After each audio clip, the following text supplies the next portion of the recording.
আজ যদি আমি মরে যাই, কাল দুদিন, হয়তো কিছু চোখে জল পড়বে, একটা পোস্ট হবে, কিছু রিয়াকশান, আর হয়তো কেউ কেউ বলবে কি হাসি খুশি মেয়ে ছিল, কে জানতো এমন ভেতরে ভাঙা ছিল।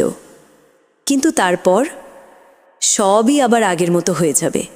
সবার জীবন চলতে থাকবে নিজ নিজ গতিতে, কারণ এই পৃথিবীতে কেউ কারোর জন্য থেমে থাকে না।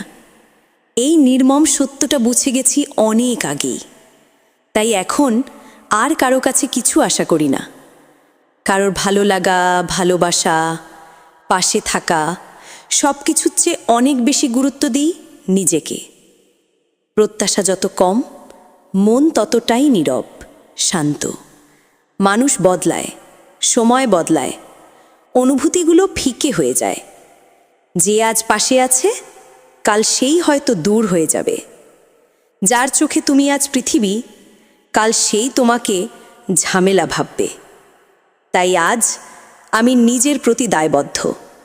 নিজের হাসির পেছনের কান্না আমিই বুঝি, নিজের নিঃশ্বাসের ভার আমিই টের পাই।